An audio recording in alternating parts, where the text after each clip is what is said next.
অনেক দিন ধরেই বৃষ্টিতে ভিজতে চেয়েছিলাম, বাট ভিজার সুযোগ পেতাম না। যখন বৃষ্টি হতো তখন আমার ওয়াচ টাইম থাকতো বা রাতের বেলাতে বৃষ্টি হতো, ওভাবে বৃষ্টিতে ভিজার সুযোগ হতো না। দেখা গেছে আমার ডিউটি শেষ করে যখন উপরে আসতাম তখন আর বৃষ্টি থাকতো না, মেঘাচ্ছন্ন আকাশ থাকতো। তো অনেক দিন পরে আসলে সুযোগ পেয়েছি বৃষ্টিতে ভেজার জন্য। বাট এখনও সেরকমভাবে বৃষ্টি হচ্ছে না, ডিজিলিং হচ্ছে, তারপরে একটু বেশি হচ্ছে। আমি অলরেডি অনেকটা ভিজে গেছি, আমার ড্রেস হয়তো কালো থাকার কারণে অত ভালো বোঝা যাচ্ছে না। আমি এখন আমাদের আসলে মানকি আইল্যান্ডে আছি। আমি সবসময় আসলে এখানে দাঁড়িয়ে ভিডিও করি, বাট এখানে দাঁড়িয়ে থাকাটা বেশিক্ষণ ঠিক হবে, কেননা কেউ দেখলে বকা দিবে, 100% বকা দিবে। বৃষ্টিতে ভিজলে জ্বর হওয়ার সম্ভাবনা অনেক বেশি। এর আগে আমি যতবারে বৃষ্টিতে ভিজেছি আমার 100% জ্বর হয়েছে। তো এবারও যদি ভিজার কারণে জ্বর হতে পারে, বাট বেশিক্ষণ ভিজবো না। হওয়ার কারণে আসলে বারবার আমার ক্যামেরা ঘোলা হয়ে যাচ্ছে, কেন জানি ভিডিও পজ হয়ে যাচ্ছে। আমি বুঝতেছি না কেন এই প্রবলেমটা হচ্ছে। আমি অলরেডি আমার মাইক্রোফোন খুলে ফেলেছি আসলে, কেননা মাইক্রোফোন থাকলে আপনার এই বৃষ্টির অরিজিনাল সাউন্ডটা পেতেন না, সেটাকে সেভাবে ফিল করতে পেতেন না। আমি আসলে ভিডিও দিয়ে বারবার তাকাচ্ছি, কেন জানি আমার ভিডিওটা বারবার পজ হয়ে যাচ্ছে। বাট আমি আজকে বদ্ধপরিকর যেভাবে হোক বৃষ্টিতে ভিজবো, আপনাদেরকে বৃষ্টি ভেজা সমুদ্র দেখাবো।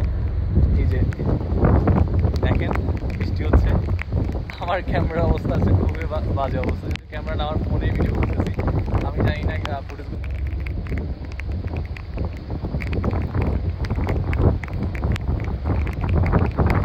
এখানে থাকা ঠিক হবে। আর দেখলাম বজ্রপাত হচ্ছে, চলে যাবো আমার কেবিনে। আমি আপনাদেরকে একটু দেখাই আশেপাশে সমুদ্রটা, পুরা রেস্ট্রিক্টেড ভিজিবিলিটি। এই কন্ডিশনটাকে আমরা যদি রেস্ট্রিক্টেড ভিজিবিলিটি বলি, যদিও এখনও এরকম সিচুয়েশন আসে নাই, বাট আর যদি কুয়াশা হয়ে যায় তখন দেখা গেছে সামনে কিছু দেখা যাবে না। ভালোই বৃষ্টি হচ্ছে। আমার ভিডিও করার যে চ্যালেঞ্জ সেটা হলো বৃষ্টিটা পরে আসলে আমার ক্যামেরা অফ হয়ে যাচ্ছে, ভিডিও পজ হয়ে যাচ্ছে। ভালোই বৃষ্টি হচ্ছে আসলে, বেশিক্ষণ থাকা ঠিক হবে না।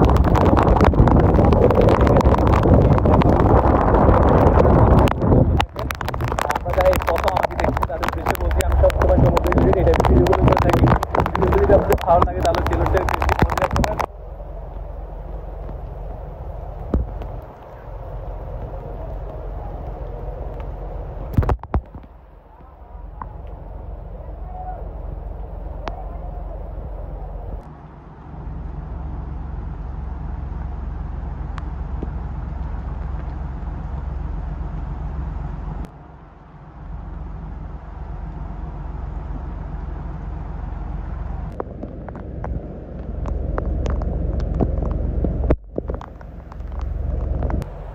আপাতত ভিডিও এখানে শেষ করছি, দেখাবো অন্য কোনো ভিডিওতে। তবে কিন্তু সবাই ভালো থাকবেন, সুস্থ থাকবেন আর নিজের খেয়াল রাখবেন। ধন্যবাদ সবাইকে।